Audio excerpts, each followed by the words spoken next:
लैलतुल क़द्र या शब क़द्र इस्लामी महीने रमज़ान के आखिरी अशरे की ताक रातों 21वीं, 23वीं, 25वीं, 27वीं और 29वीं में से एक रात, जिसके बारे में कुरान करीम में सूरह क़द्र के नाम से एक सूरत भी नाजिल हुई है। इस रात में इबादत करने की बहुत फजीलत और ताकीद आई है। कुरान मजीद में इस रात की इबादत को 1000 महीनों से बेहतर करार दिया गया है। इस हिसाब से इस रात की इबादत 83 साल और 4 महीने बनती है। रसूल अल्लाह सल्लल्लाहु अलैहि वसल्लम ने फरमाया कि बनी इसराइल में एक शख्स था जिसने 1000 महीने तक अल्लाह के रास्ते में जिहाद किया। सहाबा को रश्क आया तो अल्लाह ने उसके बदले में ये रात अता फरमाई। बाज़ रिवायात में है कि आप सल्लल्लाहु अलैहि वसल्लम ने पहली उम्मतों की उम्रों को देखा कि बहुत ज़्यादा हुई हैं और आप सल्लल्लाहु अलैहि वसल्लम की उम्रें कम हैं। अगर वो नेक आमाल में उनकी बराबरी करना चाहें तो नामुमकिन है। तो इस पर पैगंबर इस्लाम सल्लल्लाहु अलैहि वसल्लम को रंज हुआ तो अल्लाह ने उसके बदले में ये रात अता फरमाई।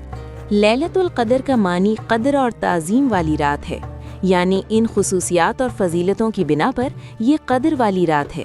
या फिर ये मानी है कि जो भी इस रात बेदार होकर इबादत करेगा वो क़द्र और शान वाला होगा।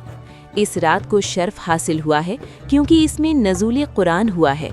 कुरानी मजीद किताबों में अज़मत और शर्फ वाली किताब है और नबी करीम सल्लल्लाहु अलैहि वसल्लम पर ये किताब नाजिल हुई। वो तमाम अंबिया पर अज़मत और शर्फ रखते हैं। इस किताब को लाने वाले जिब्रील भी सब फरिश्तों पर अज़मत और शर्फ रखते हैं। तो ये रात लैलतुल क़द्र बन गई। क़द्र का मानी तंगी भी किया गया है, यानी इसकी तय्यन का इल्म खुफिया रखा गया है। खलील बिन अहमद अल फराहिदी कहते हैं कि लैलतुल क़द्र को क़द्र वाली रात इसलिए कहते हैं कि इस रात फरिश्तों की कसरत की वजह से ज़मीन तंग हो जाती है, यानी क़द्र तंगी के मानी में है।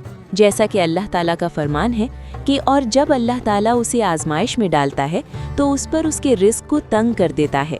तो यहाँ पर क़द्र का मानी है कि उसका रिस्क तंग कर दिया जाता है। इस रात में तकादीर लिखी और बनाई जाती हैं। एक कौल ये भी है कि लैलतुल क़द्र अल क़द्र के मानी में है, यानी दाल पर ज़बर है जिसका मानी तकदीर है। वो इसलिए कि इस रात में पूरे साल के अहकाम की तकदीर लिखी जाती है।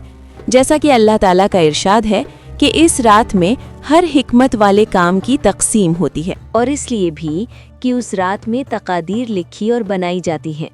शब क़द्र पहचानने की अलामात और निशानियाँ, ये 3 हदीस सही हैं। शब क़द्र की अलामात में ये भी है कि उस सुबह सूरज तुलू हो तो उसमें तमाज़त नहीं होती। शब क़द्र मोतदिल, ना तो गर्म और ना सर्द होती है। इस दिन सुबह सूरज कमज़ोर और सुर्ख तुलू होता, यानी तमाज़त नहीं होती। शब क़द्र रोशन रात होती है, ना तो गर्म और ना सर्द होती, और इसमें कोई सितारा नहीं फेंका जाता, यानी शहाब साक़िब नहीं गिरता। कुरान मुक़द्दस में इसका ज़िक्र ख़ास अंदाज में किया गया है।